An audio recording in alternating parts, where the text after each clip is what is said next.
the splendor of the King, clothed in majesty.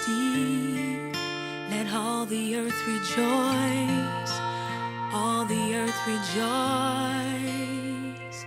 He wraps himself in light,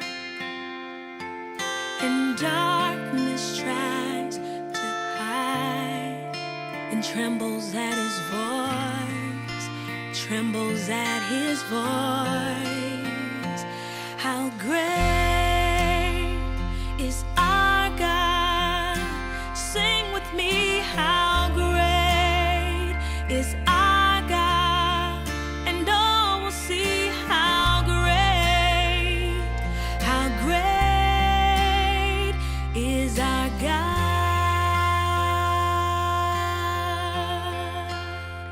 Oh,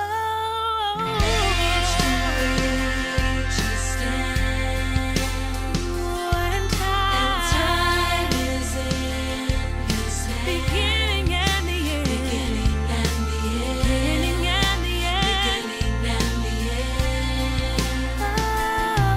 The Godhead three in one. He's the Father, Spirit, and Son. Lion and the Lamb. The Lion and the Lamb. Oh, how great is our God. Sing with me. He's so great. Is our God. All will see it. How great. How great is our God. Is our God. Bien-aimés, je vous salue dans le nom de Jésus-Christ, notre Seigneur et Sauveur. Dans les années 50, dans un village de Bangkok, en Thaïlande, le gouvernement avait décidé, selon son programme de développement, de construire une autoroute. Et selon le plan, cette autoroute devait traverser un monastère dans lequel il y avait une statue haute de 3,50 m. Vu que cette statue était un symbole religieux pour cette nation de Thaïlande, ils décidèrent donc de délocaliser le monastère et la statue pour un nouveau site. Et pour ce faire, ils usèrent d'une grue. Pendant que cette grue transportait la statue, l'argile qui composait cette statue se détachait et tombait. Au fur et à mesure qu'on avançait, cela se faisait jusqu'au point où, arrivé dans le lieu, toute l'argile qui était sur la statue s'était arrachée. Mais stupéfaction, surprise pour chacun de nous, c'était que cette statue était en réalité faite d'or. Et l'argile était juste utilisée pour recouvrir cela. Avant ce transfert, la statue avait une valeur estimée à 50 000 $. Mais aujourd'hui, pendant que je vous parle, elle est à des millions de dollars.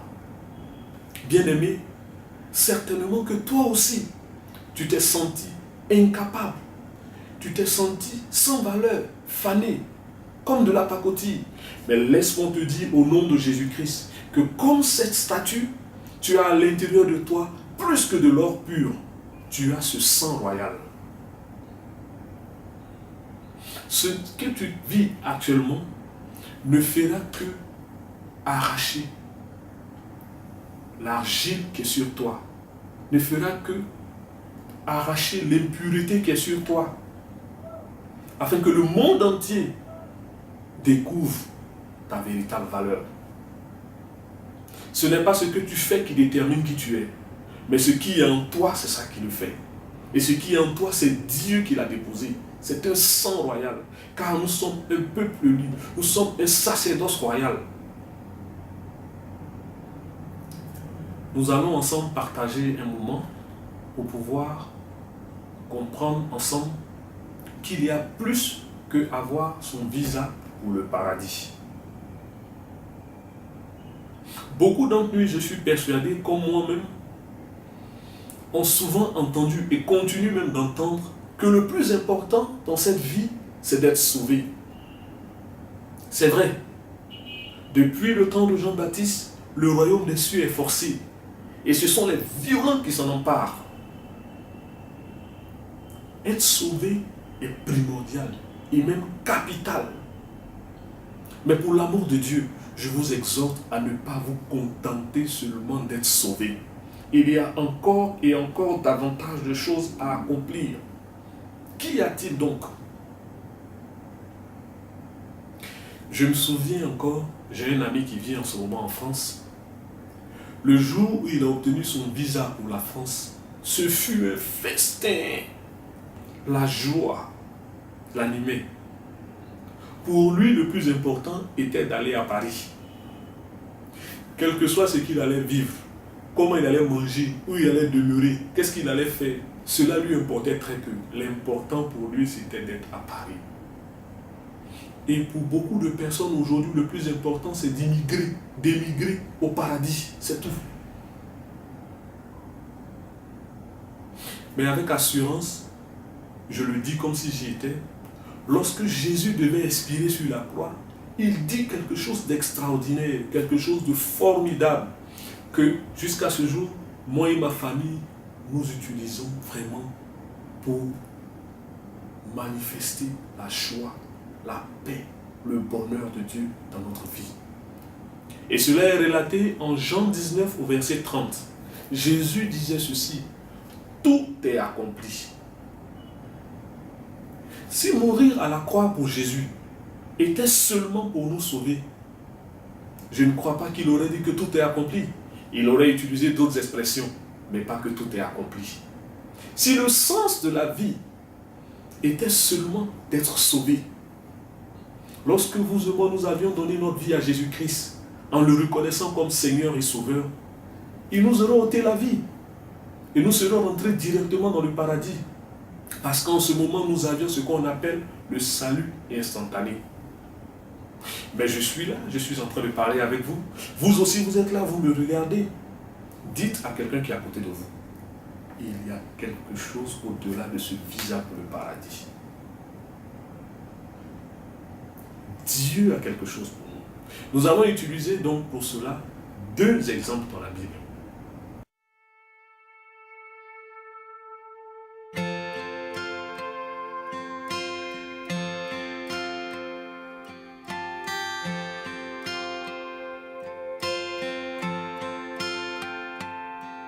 The splendor of the King, clothed in majesty, let all the earth rejoice, all the earth rejoice.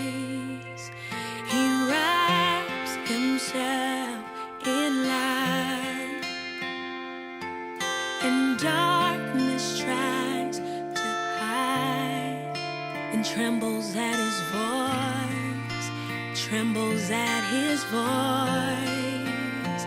How great is our God.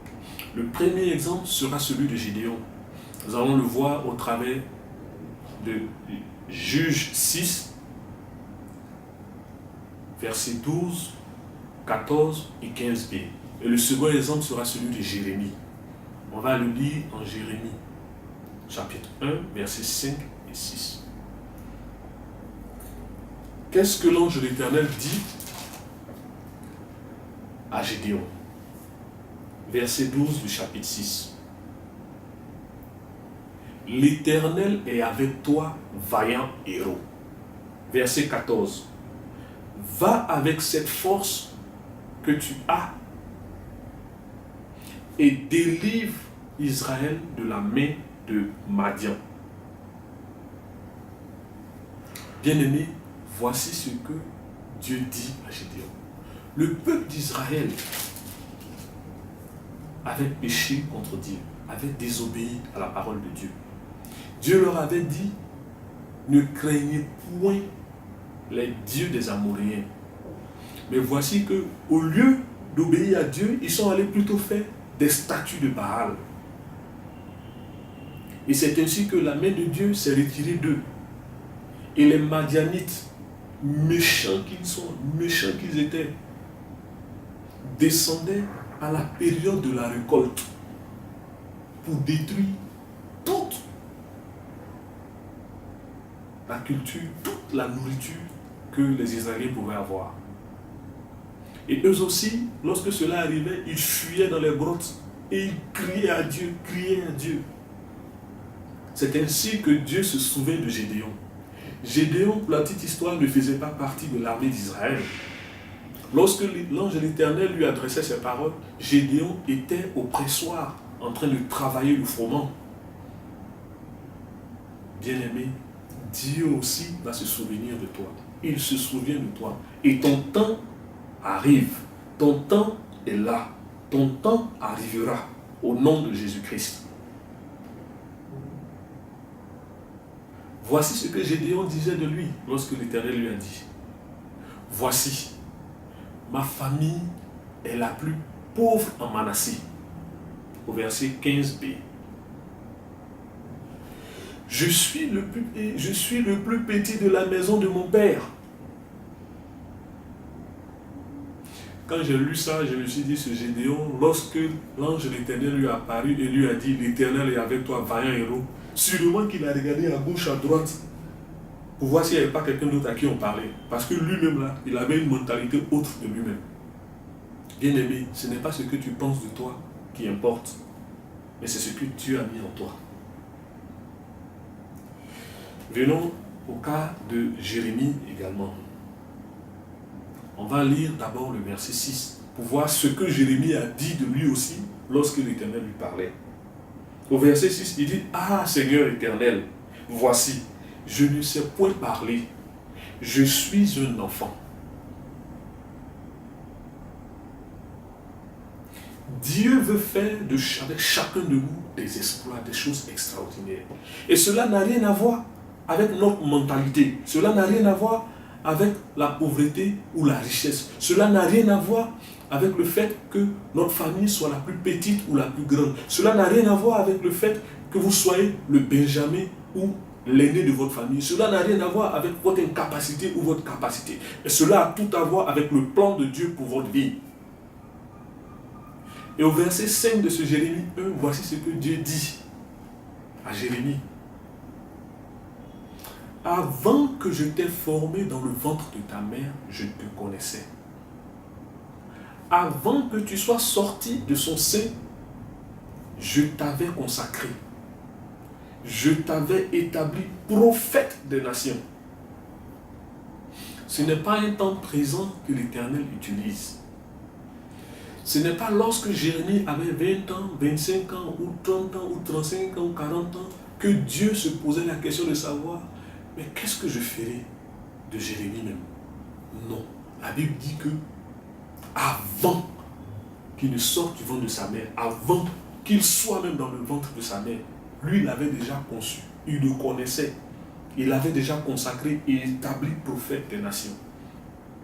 Toi aussi, mon frère, toi aussi, ma soeur, il en est de ton cas. C'est un Dieu juste. Ce qu'il a fait pour Jérémie, il le fait aussi pour toi. Dieu, avant que tu ne viennes sur terre, te connaissait. Il t'avait déjà consacré et il t'avait établi. Mais c'est lui qui sait ce qu'il a pour toi. Son plan pour toi est avec lui. C'est à toi de faire sa volonté, de te disposer afin qu'il se révèle à toi. Amen. Cela est merveilleux, extraordinaire. Et nous devons rester convaincus que Dieu a quelque chose pour chacun de nous. Tu n'es pas venu pour accompagner quelqu'un sur la terre. Et Dieu non plus ne t'a pas oublié. Mais comme Gédéon, ton temps arrive. Imaginons un seul instant qu'une entreprise qui manufacture un produit le mette sur le marché. Et que dans les rayons de supermarché, nous pouvons aussi trouver ces produits. Et après avoir fait toutes ces activités-là, le manufacturier lui-même s'assoit maintenant et se demande, mais au fait, le produit même qu'on a vendu là, ça va servir à quoi, non? Pour mémoire d'homme, vous et moi, nous savons qu'avant qu'un produit ne soit commercialisé ou manufacturé, le manufacturier lui-même s'assoit avec son équipe de conception pour rédiger ce qu'on appelle un cahier de charge dans lequel il décrit le produit, tous les ingrédients, tout ce qui va rentrer dans ce produit afin qu'il puisse répondre à un besoin qu'il précise dans ce cahier de charge. Et c'est alors que ce produit est réalisé, c'est alors que ce produit est commercialisé. Ce n'est pas le produit lui-même qui vient et qui dit ce qu'il est, mais c'est le manufacturier au travers d'une fiche technique, d'une notice ou d'une fiche descriptive qui explique ce qu'est son produit et l'utilité de ce produit. Bien-aimé, l'Éternel est notre manufacturier. C'est lui qui doit parler de nous et non nous qui devons parler. Il a un plan pour nous. Et ta notice, ta fiche technique, ta fiche de description est entre sa main. Fais sa volonté. Pratique ses œuvres. Et lui se révélera à toi afin de faire ce qu'il a pour toi. Dieu n'a aucune autre intention que d'améliorer votre bien-être. Dieu n'a aucune autre intention que d'améliorer votre condition sociale, ainsi que celle de votre famille, d'améliorer votre vie. Il veut accomplir des choses extraordinaires avec vous.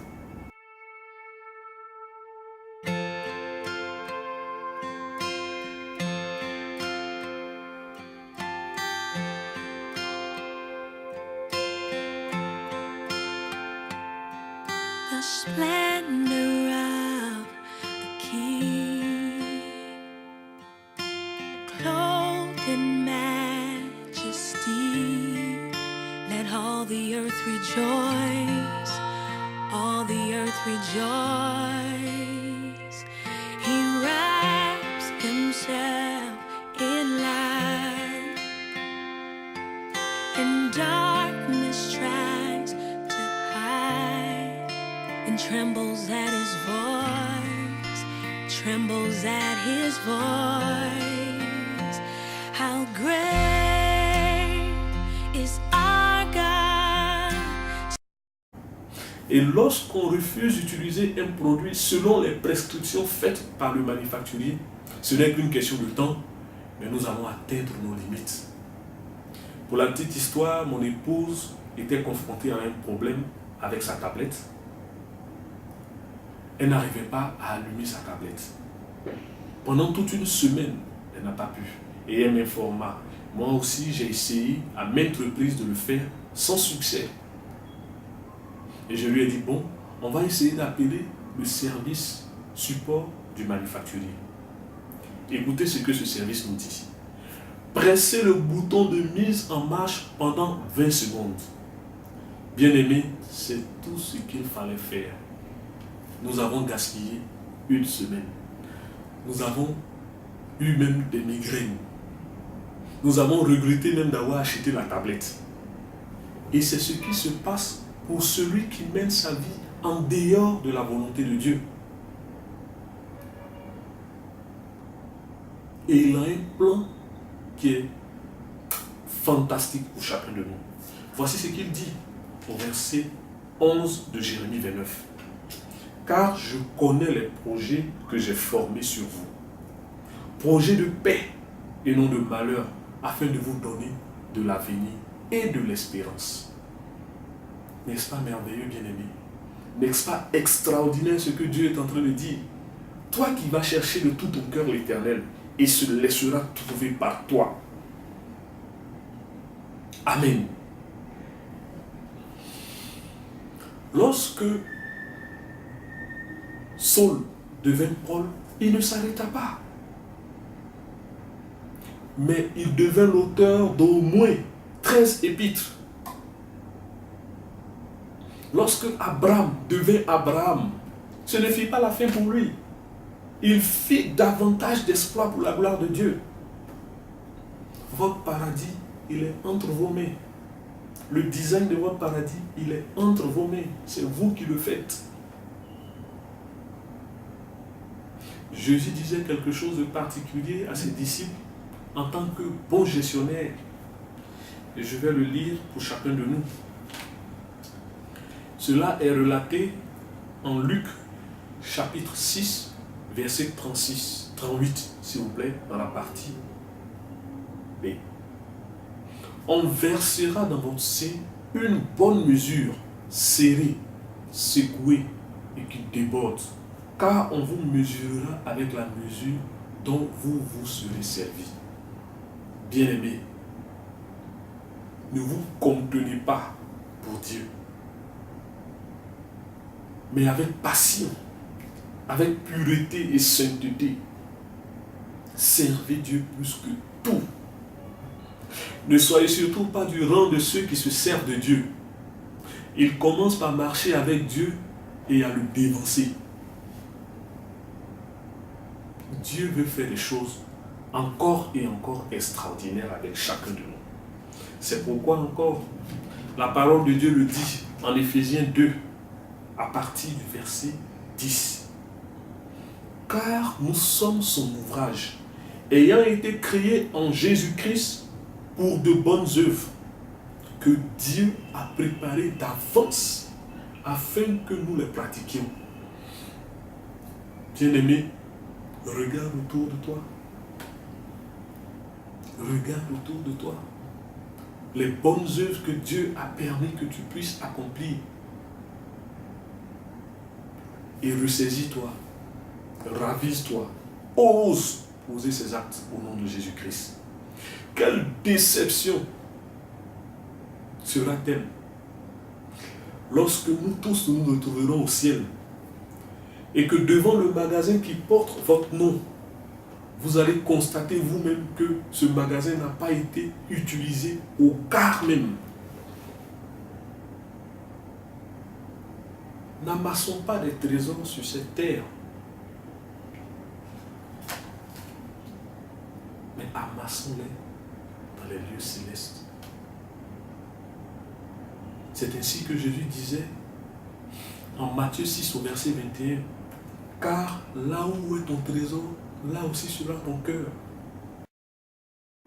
Quelle conviction devons-nous donc avoir? La Bible est claire là-dessus. Dieu a déposé un potentiel en chacun de nous. Et avec Dieu, nous ferons des exploits. Gédéon a vaincu Madian avec seulement 300 personnes et des cruches et des flambeaux, pour la honte des Madianites, mais pour la gloire de Dieu.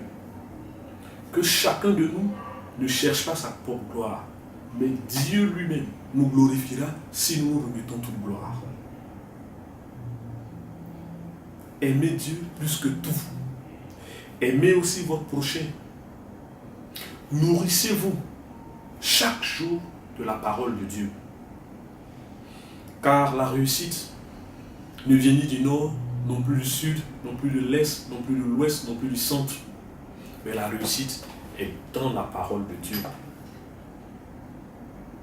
Lorsque vous méditerez jour et nuit cette parole et que vous agirez fidèlement selon ce qui est écrit, c'est alors que vous aurez du succès dans vos entreprises. C'est alors que vous réussirez.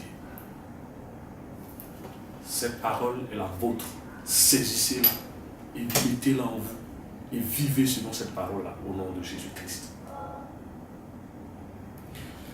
Alignez votre plan et votre volonté à ceux de Dieu. En définitive, bien-aimés, le plan général de Dieu pour chacun de nous est que nous cherchions premièrement le royaume et la justice de Dieu et que nous parvenions à la connaissance de la vérité. Dieu ne mettra pas entre vos mains un plan détaillé des lieux, des endroits où vous allez partir. Non. Et de ce que vous êtes. Non. Mais il vous donnera une image, une parole suffisante pour allumer en vous une étincelle. À vous de faire de cette étincelle-là un feu pour la gloire de Dieu. Laissez-moi vous rappeler quelque chose. La vie que nous vivons aujourd'hui a un prix. Et chaque matin, chaque jour, à notre réveil, deux alternatives se présentent à nous. Soit que nous payons ce prix et nous nous en réjouissons plus tard, ou que nous nous amusions et que nous le payons plus tard. Quel que soit votre choix, la vie va réclamer son salaire. Et je vous encourage à payer ce prix dès à présent, afin qu'éternellement vous puissiez vous en réjouir. Tout ce qui a été dit, tout ce qui a été échangé en ce moment, n'est valable que si et seulement si vous avez fait déjà de Jésus-Christ votre Seigneur et Sauveur. Si ce n'est pas le cas, je vous encourage dès à présent à vous rendre selon que l'Esprit de Dieu vous conduira dans l'église la plus proche et de confesser Jésus-Christ comme votre Seigneur et Sauveur. Quelqu'un vous y attend là-bas. Shalom.